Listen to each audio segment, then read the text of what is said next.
చిన్న వయసులో పెద్ద కష్టం. కృత్రిమ ప్రాణవాయువు ఉంటే తప్ప ఊపిరి ఆడని దుస్థితి. మందుల మాటేమో గాని ఆక్సిజన్ సిలిండర్ కోసమే రోజుకు 1000 రూపాయల వరకు ఖర్చు పెట్టాలి. చలాకీగా నవ్వుతూ అల్లరి చేస్తూ ఇంట్లో సందడి చేయాల్సిన బాలుడో మంచానికి పరిమితమైతే ఆ కుటుంబానికి ఎంత కష్టం. నిత్యం మృత్యువుతో పోరాడుతున్న ఆ పసివాడి బాధ చూస్తే పగవాడికైనా కంటనీరు రాకమానదు. లక్షల్లో ఒకరికొచ్చే ఆ మహమ్మారి పేద కుటుంబాన్ని ఎందుకు పట్టి పీడిస్తుందోనన్న ప్రశ్న ఉదయించకమానదు. అల్లంత దూరం తీసుకెళ్లి చికిత్స అందిస్తే జబ్బు తగ్గుతుంది. మరి అంత స్థోమత లేదు. ఎవరైనా ఆపన్నహస్తం అందించకపోతారా అన్న చిన్న ఆశతో ఈ చిరుదివ్యను 2 చేతులతో ఇంటిల్లిపాది ఇలా కాపాడుకుంటూ వస్తున్నారు.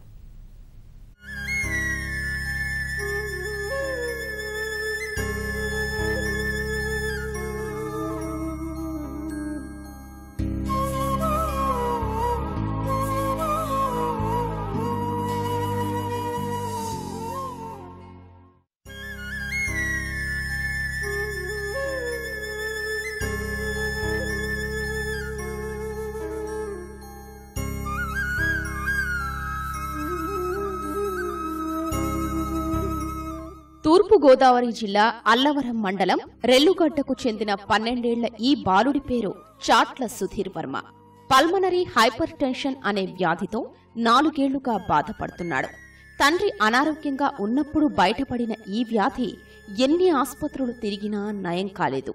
తండ్రి హృద్రోగంతో కాకినాడలో ఓ ప్రైవేట్ ఆసుపత్రిలో చికిత్స పొందుతున్న సమయంలో సుధీర్ వర్మకు అత్యవసరంగా వైద్యం చేయాల్సొచ్చింది. అమలాపురంలోని చిన్నపిల్లల ఆసుపత్రిలో చూపించినా ఫలితం లేక కాకినాడలో చేర్పించారు. అప్పుడే తండ్రి మృతి చెందాడు. ఆ సమయంలోనే సుధీర్ వర్మకు అరుదైన వ్యాధి ఉన్న సంగతి వైద్యులు వెల్లడించారు. కృత్రిమ శ్వాస అనునిత్యం ఉండాల్సిందేనని గుండె పగిలే విషయం చెప్పారు. కృత్రిమ శ్వాసకు అంతరాయం ఏర్పడితే శరీరం రంగు మారిపోతుంది. పేదాలు నల్లబడి సుధీర్ వర్మ జీవశ్చవంగా మారిపోతాడు. అప్పట్నుంచి నేటి వరకు క్షణం పాటు ప్రాణవాయువు సిలిండర్ లేకుండా ఉండలేని దుస్థితిలో బతుకీడిస్తున్నాడు.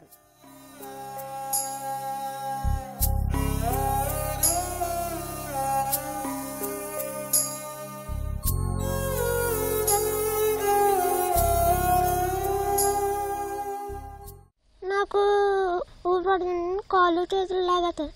ఇంకా అయిపోయింది, అసలే మాట్లాడలేను. ఇంకా అసలు ఎవరిని పిల్లలేను. నాకు ఒక్కలైన దగ్గర ఉండాలి. ఇంకా రోజు ఆక్సిజన్ సిలిండర్ లేకపోతే ఉండలేను. ఎన్ని రోజుల నుంచి బాధపడుతున్నాను. ఇదే పరిస్థితి. ఇంకా నాకు బడికి వెళ్ళాలని, నాకు 5వ క్లాస్ దాకా చదువుకోవడం, ఇంకా చదువుకోవాలని ఉంది. పిల్లలతో ఆడుకోవాలని ఉంది. తిడతారు ఇంట్లో. నేను అలాగే నోరు కూర్చుంటాను, ఎవరితో మాట్లాడను. చాలా వేదన పడుతున్నాడు. ఆక్సిజన్ లేక ఎన్నో బాధలు పడుతున్నాడు. ఈ ఆక్సిజన్ తీసిన గాలి అందుకోలేకపోతున్నాడు. ఈ బిడ్డను చూసి ఎలా విసులాడిపోతుందండి. అయినా బావగారు అలాగే చూస్తున్నారండి. ఇంకా 4 సంవత్సరాలు అయింది మా పోయి గుండె పొడితో చనిపోయారండి. అప్పటి నుంచి కూడా బావగారు బాధపడుతున్నాం. మా కుటుంబం అంతా వైద్యం కావాలండి మాకు. ఇంకా మేము డబ్బులు కొట్టే స్థితిలో కూడా లేవండి. డబ్బులు అంత అలాగ ఉందండి మాకు. సుధీర్ వర్మ తండ్రి చనిపోయిన తరువాత అతని తల్లి మంగాలక్ష్మి, అక్క అనిత సంరక్షణ బాధ్యత పెదనాన్న సత్యనారాయణపై పడింది. ఈయనకు భార్య, కుమారుడు, 4 కుమార్తెలు ఉన్నారు. వాళ్లతో పాటు సత్యనారాయణ తల్లిదండ్రులు ఉన్నారు. కుటుంబ కష్టాలు చూసిన ఇతని కుమారుడు గల్ఫ్ వెళ్లి డబ్బులు పంపిస్తున్నాడు. సుధీర్ వర్మను కాపాడుకునేందుకు కుటుంబమంతా శ్రమిస్తోంది. ఆక్సిజన్, మందుల కోసం భారీగానే ఖర్చవుతోంది.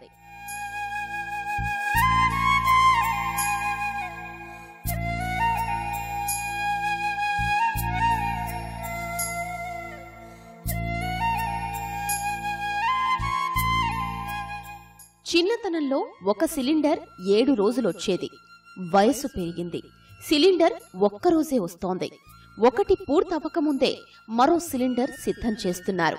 దీనికోసం రోజుకు సుమారు 800 ఖర్చవుతోంది.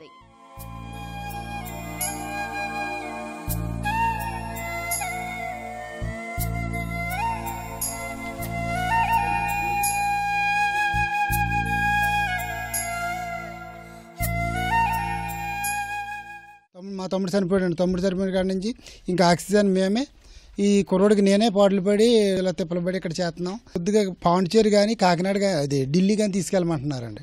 మాకు స్తోమత లేక అనేక రకాలుగా ఇబ్బందులు పడుతున్నాం. ఇక్కడ ఆక్సిజన్ కూడా కట్టుకోలేని పరిస్థితి అండి. రోజుకి 800 రూపాయలు మేము కూలి పని చేసుకుంటేనే కానీ ఇది లేదండి. ఇలాగే పాటలు పడుతూ ఇలాగే సంసారాన్ని ఇలా చేసుకొస్తున్నాం. ఏ ఒక్కరూ కూడా ఈ ప్రభుత్వం తరపున ఏ సాయం కూడా ఇంతవరకు లెటర్ ఇమ్మన్నారండి, లెటర్ ఇచ్చాం, ఎటువంటి స్పందన లేదు.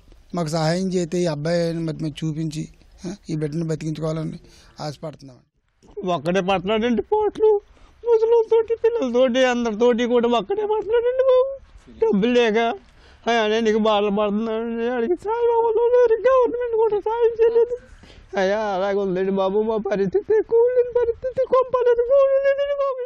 పల్మనరీ హైపర్ టెన్షన్ అనే ఈ వ్యాధి లక్షల్లో ఒకరికొస్తుందని వైద్యులు చెప్తున్నారు. జన్యుపరమైన లోపాల వల్ల అరుదుగా వచ్చే ఈ రోగం ఎక్కువగా ఆడపిల్లల్లోనే కనిపిస్తుంది. ఊపిరితిత్తుల్లో రక్తపోటు వల్ల శ్వాస స్వయంగా తీసుకోలేని పరిస్థితి ఉంటుందని, అదే సమయంలో గుండెకు రక్త ప్రసరణ ఆగిపోతే మరణం సంభవిస్తుంది. పాండిచ్చేరిలో చికిత్స తీసుకుంటే బాలుడి ఆరోగ్యం నయమవుతుందని, అక్కడకు తీసుకెళ్లి వైద్యం చేయించే స్థోమత లేదని కుటుంబ సభ్యులు రోదిస్తున్నారు.